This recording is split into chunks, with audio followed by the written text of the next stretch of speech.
और साथ ही साथ उनका कोटि कोटि धन्यवाद जे अपन भाषा मिथिला भाषा के लेल आज सड़क पर उतरला है के लेल उनका बहुत बहुत धन्यवाद।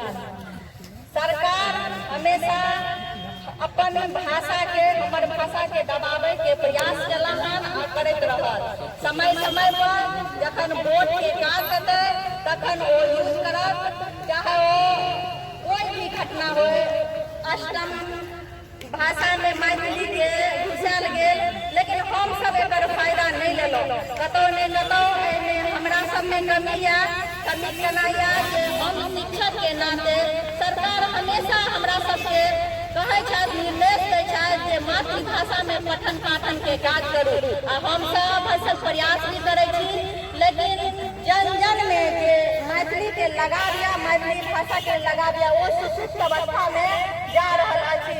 उदाहरण के लेल जे कोनो बच्चा एक दूसरे में अगर छोरा छोरी के भाषा बाजि देलकै तो अहाँके लड़ाई हो जाइ छै आ वो बच्चा गार्जियन के पास जाइ छै, तू छोरा कह देली आ तू छोरी कह देली। आ बताओ हम अभिभावक के नाते आज अभिभावक हम नहीं सिखेलिए जे छोरा छोरी मैथिली के अमूल्य शब्द छै जकर बहुत महत्व छै। ओ महत्व हमरा अहाँ के हर एक बच्चा के सिखाबे पड़त।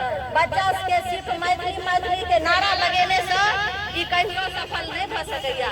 हम सब एकटा कहानी जाने छी जे अर्जुन के जना ध्यान चिड़िया के आँख पर छै, तहिना हमर सिर्फ एकटा लक्ष्य मैथिली के भाषा के बढ़ावा हेबाक चाही। एहिमे अहाँ विभिन्न भाषा पर अपन अपन पार देबै। अहाँ खुद ई बात सोचियो जे अगर कोई बच्चा डायरी के यूज करे छै तो अहाँ सब देखै छी बच्चा डायरी कहै छै आ बाबूजी कह देलक त गाली लगैया आ सिर्फ धारणा क देने से ई नहीं सफलता मिलत। कने सोचियो हमहू अहाँ के बच्चे छी, हमरो ई चीज सोहा पड़ल जे मैथिली हमर भाषा या हमरा ई सम्मान नहीं मिलल। ई हमेशा विद्वान के धरती रहले हन। हम मिथिलावासी छी और हमेशा हमर सबके सम्मान या पाग दुपट्टा पहनला पर जे मिथिला के गौरव होइ छै, ई हमरा अपना अंदर में ई बसीभूत होइया जे हम मिथिला के बेटी छी। मिथिला के बेटी के नाते हमर मैथिली हमर मायके के भाषा छी और सब मिथिला बहिन के ई भाषा छै।